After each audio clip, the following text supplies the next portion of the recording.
Good morning, everybody. I didn't make an intro or an outro for this video when we went to the track the other night. Not that it was rushed, but it was rushed. We only got to make 3 passes, so this is going to be your intro and outro.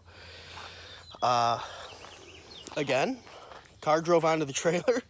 If any of you follow me on Facebook or any of that kind of stuff, you've seen the picture, and I'm sure you know exactly what picture I'm talking about. We had quite the explosion. I guess it didn't hurt nothing. I'll make another video. I'm gonna get the car off the trailer here soon and make sure it didn't hurt nothing, but the car still ran one of the fastest passes, so I don't think it's hurt. It might have killed the plug, but I'm gonna let the video speak for itself. I'll make a video once I get it off the trailer here in a little bit after I edit. I'm gonna pull all the plugs. Probably ate a plug, but it's not missing or doing nothing goofy. But definitely did its personal best. Best mile an hour, best 60 foot, and best quarter mile. You'll see it in the video, but like I said, there's only 3 passes, and we got a GoPro. Thanks, Sean. Hooked it up with a GoPro. I guess, you know, he just got tired of seeing the super vibrating footage. I haven't really checked any of it out yet, so, but it's awesome. It's a learning experience. Not sure how all the GoPro footage came out, but when I go edit this right now, we're gonna find out.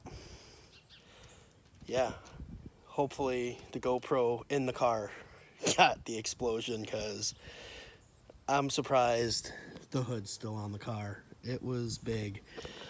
At the track, they were talking about how it shook the tower. Yeah, and I just fucking, I guess, either being an idiot or manned up, kept my foot in it, kept my finger on the button, and the car still went 1130. It was bad. I probably shouldn't have done that. Probably should have stopped, aborted, but we don't do that kind of shit. We only got to make 3 passes, had to make them count. We're so close to the 10s. The pass that did that, you might hear some rumblings in the GoPro. I don't know if any of it came out. I was trying to do a no-lift shift, and I'm going to stop talking. You guys will see.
I tell you guys, you know, the best thing about coming to the track is just sitting in the staging lanes. I mean, I just love this so much. Just sitting here, and just sitting here. Have I told you guys how much I love just sitting in the staging lanes? Oh, man. So much fun.